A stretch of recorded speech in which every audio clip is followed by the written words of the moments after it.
مدرسہ صدیقیہ اپنا ہماری جان سے پیارا ہے، مدرسہ صدیقیہ اپنا ہماری جان سے پیارا ہے۔ ماشاءاللہ۔ اب میں اپنے پروگرام کو آگے بڑھاتے ہوئے محمد ارشد کو دعوت دیتا ہوں وہ آئے اپنی تقریر پیش کریں، جن کا عنوان ہے سبق پھر پڑھ صداقت کا۔ السلام علیکم ورحمۃ اللہ وبرکاتہ۔ الحمد للہ رب العالمین، والصلاة والسلام علی سید الانبیاء والمرسلین، محمد خاتم النبیین وعلی آلہ واصحابہ اجمعین الی یوم الدین۔ سبق پھر پڑھ صداقت کا، سبق پھر پڑھ صداقت کا، عدالت کا، شجاعت کا۔ سبق پھر پڑھ صداقت کا، عدالت کا، شجاعت کا، لیا جائے گا تجھ سے کام دنیا کی امامت کا۔ ہمدردان ملت اسلامیہ، ذرا آپ مسلمانان عالم کی موجودہ زندگی پر نظر کیجئے اور ان کی اخلاقی، دینی، عملی اور فکری حالت کا اسلام کی حیات آفری، روح پرور تعلیمات کی روشنی میں جائزہ لیجئے۔ کیا آج کا مسلمان وہی مسلمان ہے جس کے آگے اقوام عالم نے سر نیاز خم کیا تھا، جس کے آگے اقوام عالم نے سر نیاز خم کیا تھا، جس سے سربلندی اور اقبال مندی کا وعدہ کیا گیا تھا؟ کیا آج کا مسلمان وہی مسلمان ہے جس کے در توکل پر سلاطین و متکبرین نے جبیں خم کی تھی؟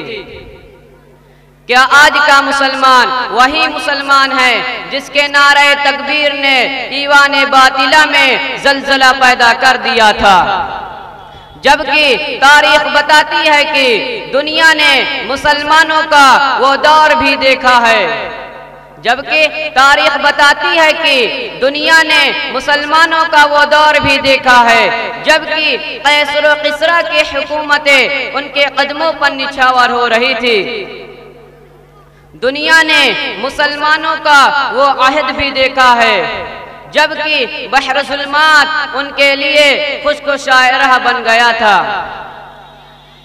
دنیا نے مسلمانوں کا وہ زمانہ بھی دیکھا ہے جبکہ صحرائے عدم کی وسعتیں بھی ان کے لیے سمٹ گئی تھی۔ جبل طارق ان کے سامنے سرنگو ہو گیا تھا، سندھ کا ساحل ان کی قدم بوسی کر رہا تھا۔ دنیا نے مسلمانوں کا وہ دور بھی دیکھا ہے جبکہ وہ کچھ نہ تھے۔ دنیا نے مسلمانوں کا وہ دور بھی دیکھا ہے جبکہ وہ کچھ نہ تھے۔ صحرا نوردی، شتر سواری اور غلہ بانی ان کا پیشہ زندگی تھا۔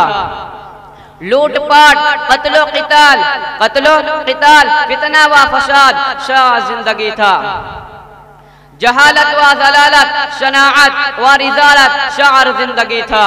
خود غرضی و مطلب پرستی، بہیمیت و درندگی، معبودان باطل کی پرستش و بندگی مقصد زندگی تھا۔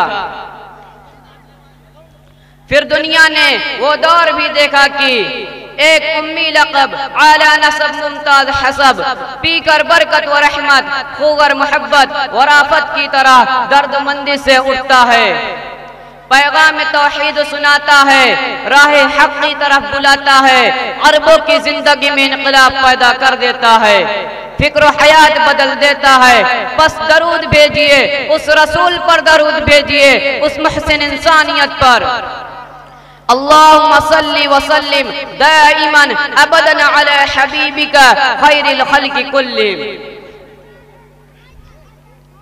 برادران ملت اسلامیہ، جب ہم اپنے حال کی زندگی کا جائزہ اپنے ماضی کے آئینے میں دیکھتے ہیں تو ہمارا ماضی صاف و شفاف ستھرا نکھرا نظر آتا ہے، جو قیادت و سعادت، حکومت و امامت، عزت و شرافت، محبت و اخوت اور مساوات و عدل سے بنا تھا، جبکہ ہمارے حال کی تصویر و ذلت و نکبت، غربت و مسکنت، انتشار و خلفشار، تنازعات و اختلافات، محکومیت و مظلومیت سے تیار ہوئی۔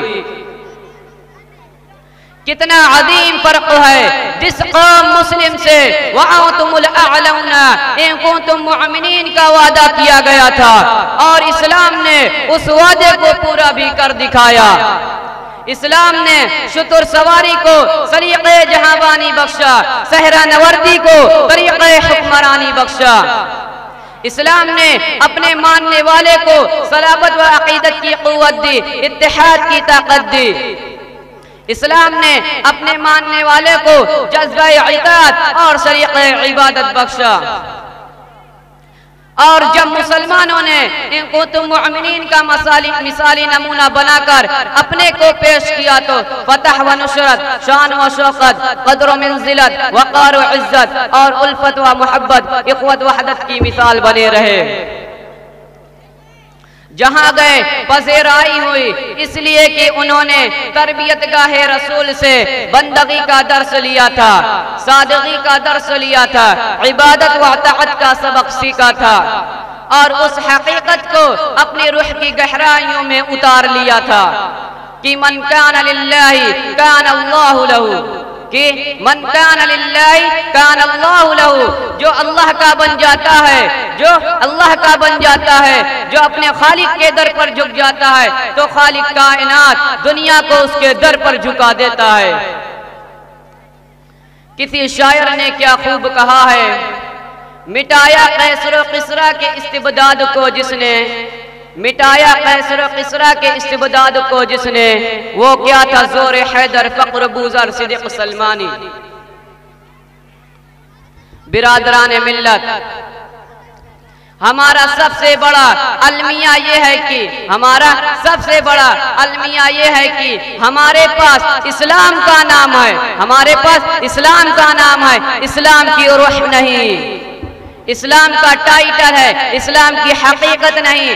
جس اسلام نے ہم کو بام ثریا پر پہنچایا تھا، جس رسول نے ہم کو قائد و رہنما بنایا تھا، جن صحابہ نے ہمارے لیے عملی نمونہ پیش کیا تھا، جن صحابہ نے ہمارے لیے عملی نمونہ پیش کیا تھا، ہم نے ان کے راستے کو ترک کر دیا، قرآنی دستور کو چھوڑ دیا، آسمانی قانون کو بالائے طاق رکھ دیا۔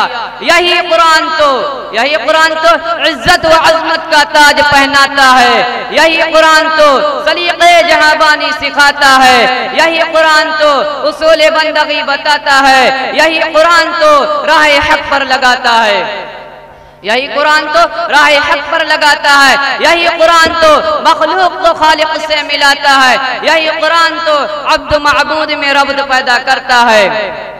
یہی ہمارے اسلاف کی میراث ہے، یہی قرآن ہمارے نجات کا ضامن ہے۔ اسی قرآن نے اصحاب مصطفیٰ کو معزز بنایا تھا، مکرم بنایا تھا، مشرف بنایا تھا۔ بقول علامہ اقبال نے کیا خوب کہا ہے، وہ معزز تھے زمانے میں مسلمان ہو کر، وہ معزز تھے زمانے میں مسلمان ہو کر، اور ہم خوار ہوئے تارک قرآن ہو کر۔ برادران اسلام، ہمارے اسلاف نے ہم کو صداقت کا درس دیا تھا، ہمارے اسلاف نے ہم کو صداقت کا درس دیا تھا، ہمارے صحابہ نے ہم کو عدالت کا سبق دیا تھا، ہمارے مجاہدین نے ہم کو شجاعت و بشارت کی تعلیم دی تھی، اور انہی خوبیوں نے ان کو امامت کے منصب پر فائز کیا تھا۔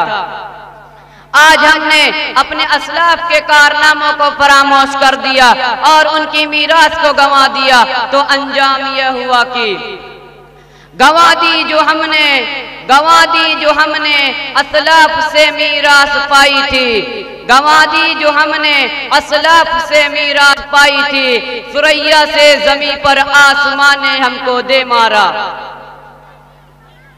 اور ایسا مارا ایسا پڑکا کہ مظلومیت مقدر بن گئی، ذلت مقدر بن گئی، جس کو دیکھو ہڑپنے کو تیار، دبوچنے کو آمادہ۔